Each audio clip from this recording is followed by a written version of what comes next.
හැම දිනම එකතු වෙලා මේ පහන් කූඩු සකසලා ආලෝකමත් කරලා බුද්ධ පූජාවක් විදිහට අද දිනයේදී වෙසක් පොය 2026 වසරේ වෙසක් පොය නිමිති කරගෙන මේ උතුම් වූ ආමිස පූජාමය පින්කම සූදානම් කරගෙන තියෙනවා.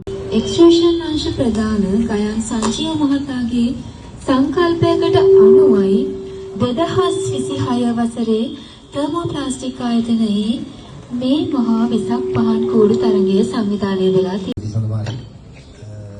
වෙසක් පණිවිඩයක් කියන්න කලින් පොඩි අවස්ථාවක් කරගන්නවා මගේ අංශයේ සියලු දෙනාට ස්තුති කරන්න එක. ඒ කියන්නේ වැඩි කැපකිරීමක් මත තමයි මේ කූඩු නිර්මාණය වුනේ. නිෂ්පාදනයේ කිසිදු බාධාවක් නොවෙන්න උන්ගේ විනීතභාවය තමයි යොදාගත්තේ. සියලු දෙනා වැඩි කැපකිරීමක් සිදු කරලා ඒ වෙනුවෙන් ස්තුති කරන ගමන්ම සියලු දෙනාගේ සිත් පහන් වෙන පින්බර වෙසක් මංගල්‍යයක් වේවා කියලා මම අරගෙන ප්‍රාර්ථනා කරනවා. කාලු මණ්ඩලයේ නිර්මාණයයි අපිට මේ අවස්ථාවේදී දැක ගන්නට ලැබෙන්නේ ඉතාමත් විචිත්‍රවත් ලෙස ආයතනයේ නම ප්‍රදර්ශනය කරලා තියෙනවා. ඒ වගේම ඒක ඔපරේට් ක්‍රියාත්මක කළේ ඒ කට්ටියට අපි ඒ කට්ටියට සහයෝගය දක්වුවා. ඒකේ වැඩිම මහන්සිය වැඩිම දායකත්වය තියෙන්නේ මම හිතන්නේ අපේ ඔෆිස් එකේ ගෑනුමෙන්ට් එකේ. ඉතින් සියලු දෙනා සහයෝගය දුන්නා. අපි හැමෝම එකතු වෙලා දවස් දෙක තුනක් නිර්මාණගෙන වැඩ කරන ගමන් මේ නිර්මාණය මේ මට්ටමට ගෙන්න හැමෝම දායකත්වයක් දුන්නා.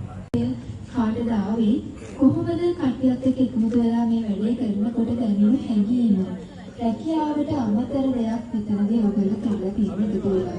ඒ හැඟීම කොහොමද කණ්ඩායමේ සහයෝගීත්වය එකමුතුකම කොහොමද කියලා වචන ස්වල්පයක් තසලි මහත්මියන් දැනගන්න කැමතියි.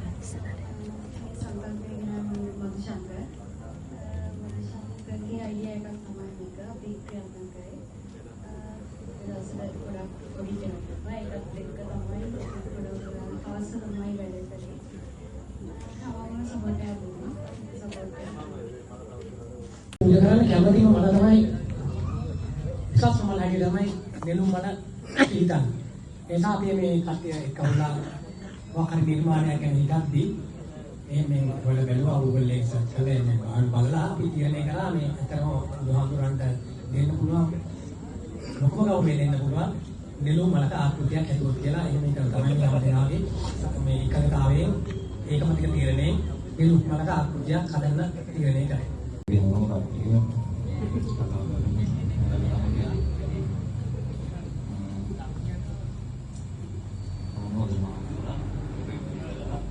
ස්වභාව සෞන්දර්යය දෙකතු කරලා ජලයත් එක්කම තමයි මේ කූඩුව නිර්මාණය කරලා තියෙන මේ ස්ථානයේ තැන්පත් කරලා තියෙන්නේ. අපිට දැනගන්න පුළුවන් ද නදීර මහත්මයා මේ උතුම් මේ කූඩුව නිර්මාණය කර ගැනීම සඳහා ඔබතුමා යොදාගත්තේ කුමන දේවල්ද? කියන්නේ කුමන බඩුවාය ආදී යොදාගෙනද මේ වගේ විචිත්‍රවත් කූඩුවක් නිර්මාණය කරන්න පුළුවන් වුණේ ඔබතුමා? හම්බුණා. ඇත්තටම අපි වැඩ සිද්ධ කරන්නේ සිද්ධ කරන යද්දී අපේ වැඩ ටිකක් කරගන්න ගමන් තමයි කට්ටිය බෙදලා යනකොට තව ඉන්න කට්ටිය ඒ අයගේ වැඩ ටික කරගෙන ඒ අයගේ සහයෝගයමත් තමයි කරන්නේ. සමාජික විදිහට තාරුකගෙනු දැනගන්න කැමති මේ අධ්‍යක්ෂකව මොන වගේ එකක්ද කණ්ඩායමේ සහයෝගය කොහොමද රැකියාවේ කටයුතු වලට අමතරව මේක කරනකොට දැනෙන හැඟීම එකමුතුකම ඒ දේවල් පිළිබඳව විශේෂ විස්තරයක් කියන්න. එතන වෙලා මලේ වුණා. අපි ෂිෆ්ට් එක කරන්නේ ෂිෆ්ට් එක දාඩෝ කරන කට්ටිය මාරු පිළි. ඒකට කට්ටිය මාරු වෙනවායි මේ තත්ත්වයේදී මොකක්ද කියන්නේ. තව දීපා පොඩි කඩවස්සේ වටේ ඉන්නවා ඉතින් ඒක කරගන්න ගන්නවා අපිට වෙලා මලේ වුණා තමයි. මේ දවසේ පුළුවන් තරම් මේක කියලා චෙක් කරගෙන මේ පොඩ්ඩක් කට්ටිය මාරු ගිහලා තමයි මේ තත්ත්වෙ ඉඳගත්තේ. නැත්නම් වෙලා මලේ. පොඳ තුනකට ගමන් යාලා ඉන්නවා. වෙලාවට මේ දන්නවා අන්තිම දාන්නේ මොන අතරටද දානවා කොහොම යනවද අපි හැල්ලේ. අපේ උදේනයක් කවිත මම යොමුවෙන්න කැමතියි. මට දැනගන්න පුළුවන්ද මේ කූඩුව තුලින් මේ නිර්මාණය තුලින් කුමක්ද ඔයාලගේ සංකල්පය කියන්නේ මොකක්ද අදහස් කරන්න මොකක්ද පිළිබිඹු කරන්න උත්සාහ කරන්න කියන එක අපිට හැමෝටම දැනගන්න තියනවා නම් අපි කැමතියි කියන්නේ. ආරෝග්‍යයෙන් ඉන්න විදිය තමයි සත්සතියේ පෙන්වන්න කරන්නේ.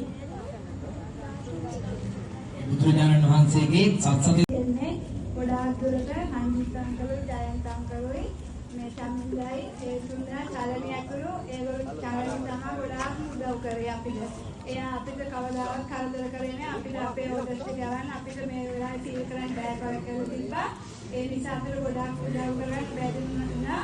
ඒක නිසා මට කියන්න කැමතියි චලනයකරු චලනය තමයි ගොඩාක් මේගොල්ලෝ කරන්නේ අංකල් ඒ තුන්දෙනාකරු අනිත් අපිට කිසිම කරදරයක් කරේ නැහැ. ඇත්තටම අපි හැරෙන්න ඉන්න අපේ අපහාර ඔපෙන් වුණා.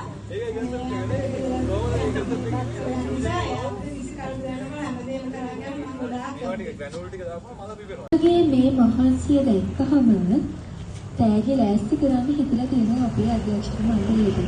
ඉතින් ආරාධනා කරනවා dispatch delivery quality අංශයට Tamante හිමි තෑගය ලබා ගන්න. අපල සමාජයක් ලබා දෙන්න ඕනේ.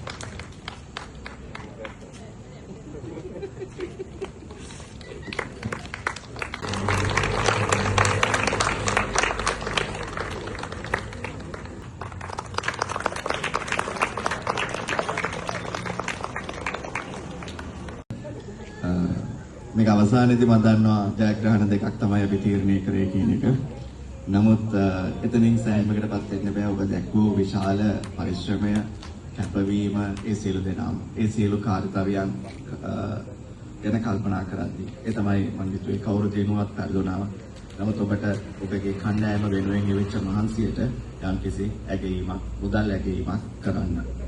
කොහොම නමුත් මම හිතන්නේ තම සාර්ථක නිර්මාණශීලීත්වයක් අපි දැක්කා. ඒ වගේම මම සතුටුයි අද අපේ සනෝජ් අනිත් කවුද? නෙත්මි අද අපිට හවුල් වෙනවා මීඩියා යුනිට් එකට සංනිවේදන කණ්ඩායමට. ඒක මම හිතන්නේ පියල්ගේ කවුද? විශාල යටතේ ඉස්සරහට අපි මීඩියා යුනිට් එකක් නිර්මාණය කළා. ඒක ක්‍රියාත්මක වෙනවා. ඒ නිසා එවන් වූ නිර්මාණශීලීත්වය ඉදිරියට ගෙන යන්නට ශාන්ත කිව්වා වගේ අර පොසිටිව් ස්වාමීන් වහන්සේ කිව්වා වගේ අපේ ආකල්පය ඇටිටියුඩ් එක අපි මේ හදාගමු ඉස්සරහට ගෙනියමු කියන අදහස තමයි තියෙන්නේ. නිසා ගොඩාක් මේ තෙමගොලේ සමරන මොහොතක අපි මං හිතන්නේ අපි කල් තියාම මේ සැමරීම ආරම්භ කරා.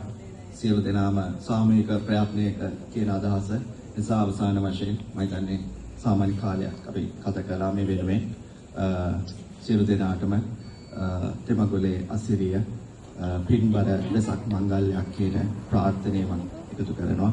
ඒකම මේ අවස්ථාවට පැමිණි ඉතාමත් අපිට සහයෝගය දක්වන චාමරව මම ඉතාමත් සුතිවන්ත වෙනවා. ඒකම යාන චෝදින ආයතනයේ කීතරාන්දනි දැක්වූ සහායකට මගේ හෘදයාගෙන්ම ස්තුතිය පුද කරනවා. දෙවියන් ස්තුතියි.